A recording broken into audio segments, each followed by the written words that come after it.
నేను పవన్ కళ్యాణ్ గారి భార్య తిరుపతి వెళ్ళి అక్కడ తలనీలాలు సమర్పిస్తే ఆవిడ్ని కూడా ట్రోల్ చేస్తున్నారండి. ఇది ఎక్కడ విచిత్రం అంటే ఎంత దరిద్రంగా అయిపోయిందంటే తలనీలాలు ఆవిడ ఇవ్వకూడదంట. భర్త ఉన్న మహిళలు ఎవరు కూడా ఇవ్వకూడదని చెప్పేసి ఏదో ఉపన్యాసంలో గరికపాటిగా చెప్పారు. ఆ వీడియోని తీసుకొచ్చి ఆవిడ ఫోటోని పక్కన పెట్టేసి ట్రోల్ చేస్తున్నారు. అసలు ఏ విషయాన్ని మీరు ట్రోల్ చేయాలి, ఎందుకు ట్రోల్ చేయాలి మీకు ఏమన్నా అర్థమవుతుంది? అసలు తిరుపతిలో రోజు కొన్ని వేల మంది మహిళలు తలనీలాలు సమర్పిస్తారండి. కొన్ని వేల మంది. వాళ్ళంతా మహిళలు కాదండి. వాళ్ళు వెళ్ళినప్పుడు లేనిది సడన్గా పవన్ కళ్యాణ్ గారి భార్య వెళ్తేనే మీకు నొప్పి వచ్చిందా? ఇటు ఆ విషయాన్ని కూడా ట్రోల్ చేయడమేనా? వాళ్ళను కూడా కొన్ని మీ గురించి మాట్లాడిన వ్యక్తి కాదు. నేను అందుకే అంటున్నా, ఇది మతపరమైన చిచ్చు రెచ్చగొట్టాలని చెప్పేసి అని వీళ్ళ అచ్చమాటలు చూస్తూ ఉంటానండి. వాళ్ళకి కావాల్సింది అదే. మొన్న ఒక ఉదాంతం చూసాం మనం. అదొకటి. తర్వాత తిరుపతి గోశాలలో ఆవులు చనిపోయాయని చెప్పేసి ఒక ఫేక్ ప్రచారాన్ని తీసుకొచ్చారు. అది ఇంకా దారుణం. అది ఏకంగా భూమన కరుణాకర్ రెడ్డి ఒక ప్రెస్ మీట్ పెట్టేసి ఇంక ఇష్టానుసారంగా మాట్లాడేసాడు. మామూలుగా మాట్లాడాల. కొన్ని వాస్తవాలు తెలిసే మాట్లాడాలంటే లేదు, అదొక ఫేక్ ప్రచారం. మతాల మధ్యన విద్వేషాలు రెచ్చగొట్టాలి, మతాల మధ్యన చిచ్చు పెట్టాలి. ఈరోజు పవన్ కళ్యాణ్ గారు భార్య పైన ట్రోలింగ్. ఆవిడ అసలు ఎలా ఇస్తారు తలనీలాలని చెప్పేసి అని. అది మీకెందుకు నాకు అర్థం కావట్లా. కొన్ని వేల మంది మహిళలు రోజు ఇస్తారు కదా, అప్పుడు ఇప్పుడు కూడా గుర్తుకు రాలా. ఇవాళ వైసీపీ సోషల్ మీడియా హ్యాండిల్స్ చూడండి, మొత్తం అంతా కూడా అదే గరికపాటి ఆయన పేరేదో ఉంటుంది. ఆయన ఏదో ఒక సభలో ఏదో ఒక 4 మాటలు చెప్పాడు. తలనీలాలు ఇవ్వకూడదని, 3 కత్తెరలు ఇవ్వాలని చెప్పేసి ఆయన మాట్లాడితే ఆయన మాటల్ని పవన్ కళ్యాణ్ గారి భార్య ఫోటోని పక్కన పెట్టి ఇవాళ సోషల్ మీడియాలో ట్రోల్ చేస్తారు మీరు. నిన్న మొన్నటిదాకా ఉపన్యాసాలు చెప్పారు కదా ప్రతి పకోడీ గడి వచ్చి అలా మాట్లాడతారా ఇలా మాట్లాడతారని చెప్పి. మరి ఈరోజు మీరు చేసేది ఏంటి? ఏం పవన్ కళ్యాణ్ గారి భార్య మహిళ కాదేంటి? మనకు తెలీదు ఏ అంశాలపైన ట్రోల్ చేయాలి, ఏ అంశాలపైన ట్రోల్ చేయకూడదు. ఆ మాత్రం ఇంగిత జ్ఞానం లేదు మీకు. ఆ డిక్లరేషన్ పైన సంతకం పెట్టేయాల ముందు నుంచే. వీళ్ళు తిరుపతి వెళ్తున్నారు అన్నప్పటి నుంచే స్టార్ట్ చేశారు. డిక్లరేషన్ మీద సంతకం పెట్టేయాలి, పెట్టే వెళ్తారు. ఇవాళ ఏం కొత్త ఏం కాదుగా. గతంలో పవన్ కళ్యాణ్ గారి కూతురు వెళ్ళినప్పుడు కూడా ఆయన డిక్లరేషన్ పైన సంతకం పెట్టించే తీసుకెళ్ళాడు. సరే ఇప్పుడు కూడా అంతే, డిక్లరేషన్ మీద సంతకం పెట్టే వెళ్తారు. జగన్మోహన్ రెడ్డి లాగా ఎగ్గొట్టాడుగా, నేను పెట్టను, నేను వెళ్ళను, అడిగినోని కొడాలి నాని చేతో లేదంటే ఇంకొకరి చేతో బుద్ధులు తిట్టించేసారా, బూతులు తిట్టించేసారా? అరే ఏది ట్రోల్ చేయాలి, ఏది ట్రోల్ చేయకూడదు అనేది కాస్త తెలుసుకుంటే బాగుంటుంది. మీరు మనం అందరు మహిళల్ని ట్రోల్ చేసేస్తాం, మనల్ని ఎవరు అనకూడదు అంటే కాదు. ఈ పద్ధతి మీ దగ్గర నుంచి వచ్చిందే. ఇవాళ కిరణ్ మాట్లాడింది తప్పే, కానీ మీరు ఆ సంస్కృతిని తీసుకొచ్చింది నిజంగా మీరే. ఎవరో కాదు, వైసీపీ కార్యకర్తలు, వైసీపీ నాయకులే తీసుకొచ్చారు. నిన్నటి వరకు పెద్ద నీతులు చెప్పుకొచ్చారు కదా. అంటే భారతీయ గారైన మహిళ, ఇంకెవరు కూడా మహిళలు కాదా? మరి ఇప్పుడు దీన్ని ఏమనాలి మనం? ఏమండి, వాళ్ళు ఏదో నమ్ముకున్నారు, వాళ్ళ కుమారుడికి ఏదో ఒక ప్రమాదం జరిగింది, ఆ ప్రమాదం నుంచి ఆయన బయటపడ్డాడు, వాళ్ళకి ఏదో ఒక మొక్కు ఉంది, వాళ్ళ నమ్మకం ప్రకారం వచ్చారు, తలనీలాలు సమర్పించుకున్నారు, వెళ్ళారు. దీన్ని మనం తప్పుపట్టాల్సిన అంశం ఏమైనా ఉందండి ఇందులో? ఆ విషయాన్ని కూడా ట్రోల్ చేస్తారా మరి ఇలా మీరు అర్థం లేకుండా అందరినీ ట్రోల్ చేసుకుంటా పోతే మరి ట్రోల్ చేయరా అంటారు కదా. మళ్ళీ ఏడుపులు, అలా అన్నారా ఇలాగన్నారా, ఒక్కొక్కరు ఇష్టానుసారంగా మాట్లాడుకుంటా ఇచ్చేసుకోవడాలా. మీ హయాంలో చేసినవన్నీ మర్చిపోయారు. ఏది ట్రోల్ చేయాలో ఏది ట్రోల్ చేయకూడదో ముందు అది తెలుసుకుంటే తర్వాత 10 మందికి పాఠాలు చెప్పేయచ్చులే మనం. పాఠాలు చెప్పేది తక్కువే కదా, బోల్డ్ మంది ఉన్నారు. నిన్న మాట్లాడదాకా మా కాశ్మీరా కూడా ఇది ఆ సాక్షిలో కూర్చొని ఉపన్యాసాలు ఇచ్చాడు. ఇప్పుడు ఏమైపోయిందో నాకు అర్థం కావట్లా. మహిళలు అంటే కేవలం జగన్మోహన్ రెడ్డి కుటుంబ సభ్యులే కాదు, అందరి కుటుంబంలో ఉన్న మహిళలు అందరూ మహిళలే. మనం అందరినీ గౌరవించాలి. మనం ఎవరిని గౌరవించాం, అందరికీ సంబంధాలు అంటగట్టేస్తాం, అందరినీ ట్రోల్ చేసేస్తామంటే అలాగే ఉంటుంది. అందరూ ట్రోల్ చేస్తారు. ట్రోల్ చేయడం చేతకాక ఏం కాదు, అందరూ ట్రోల్ చేస్తారు. ముందు మనం తగ్గాలి. మనం ఏ విషయం పైన స్పందించాలి, ఏ విషయం పైన స్పందించకూడదు, మనం చేసేది కరెక్టా కాదా అని ఇంగిత జ్ఞానం మనకు ఉండాలి. ఎవరో ఏదో మాట్లాడారు కదా అని చెప్పేసి మనం ఇక్కడ తీసుకొచ్చి మనం ఇక్కడ ట్రోల్ చేసేకూడదు. ఎంతమంది తలనీలాలు సమర్పించలేదే నాకు అర్థం కావట్లేదు. కొన్ని వేల మంది మహిళలు తలనీలాలు సమర్పిస్తారు అక్కడ.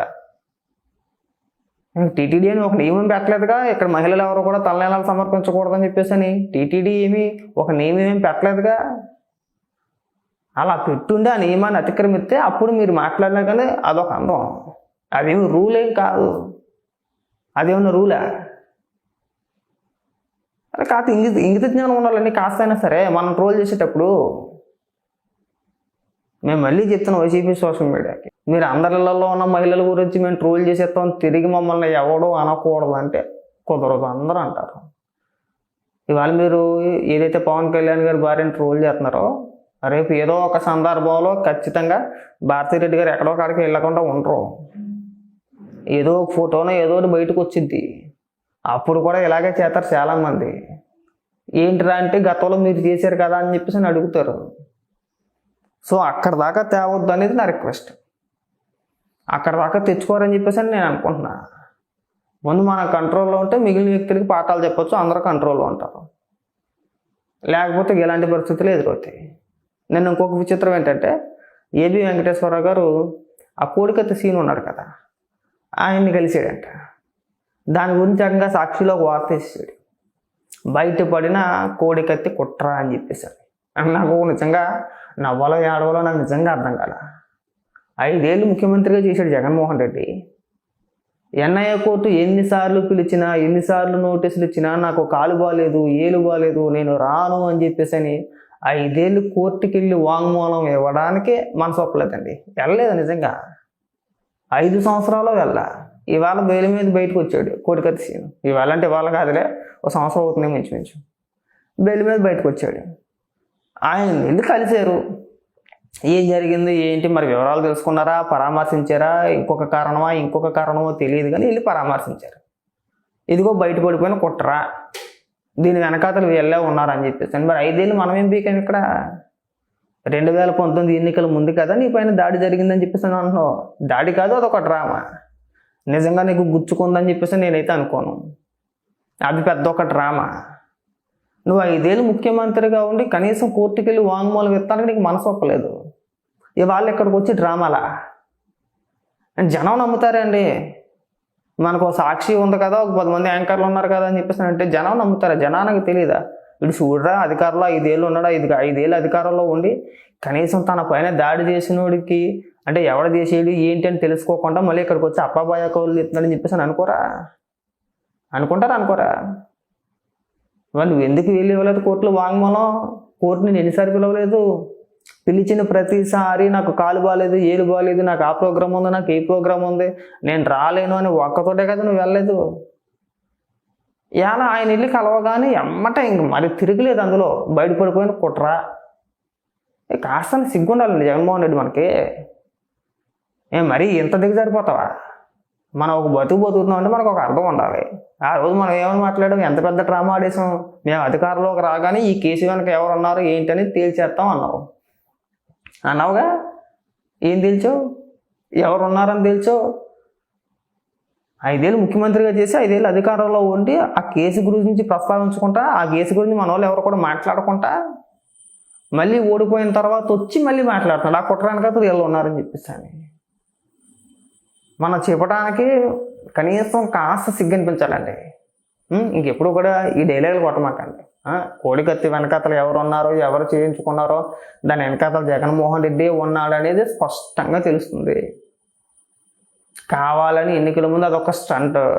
దాంతోపాటు బాబాయ్ది మనం అందరం చూసిందే, గుండెపోటుగా చిత్రీకరించారు, వర్కౌట్ అవ్వలేదు. తర్వాత గొడవల పోటు తెలిసిందే అందరికీ. ఇమీడియట్గా నారావారి రక్త చరిత్ర అని చెప్పేసి చంద్రబాబు నాయుడు గారి చేతిలో పెద్ద కత్తెట్టేసి సాక్షిలో ఒక వార్త రాసేసి ప్రచారం మొదలు పెట్టేశారు. నీకు ఆ 2 భయంకరంగా కలిసి వచ్చేసినాయి అన్న. అప్పట్లో 2019 ఎన్నికల్లో నీకు అవన్నీ భయంకరంగా కలిసి వచ్చేసినాయి. ఆ కోడికత్తిని, మీ బాబాయ్ మర్డర్ కేసు కూడా ఆ 2 నీకు భయంకరంగా కలిసి వచ్చేసినాయి. అందుకు నీకు 151 వచ్చినాయి. లేదంటే మనకాం సినిమా ఆడ ఉంది. ఇవాళ వాటి ప్రస్తావన లేకుండా ఇక్కడికి వచ్చి అన్నీ అయిపోయిన తర్వాత నువ్వు మళ్ళీ అధికారం కోల్పోయిన తర్వాత ఇప్పుడు మళ్ళీ కోడికత్తి తీసుకొచ్చి దాని వెనకాతలు ఎవరు ఉన్నారో, దాని వెనకాతలు వీళ్ళు ఉన్నారని చెప్పేసి మాట్లాడతావా? సిగ్గుపడు. ఇక నేను దాని గురించి మాట్లాడడానికి నాకే సిగ్గేస్తుంది.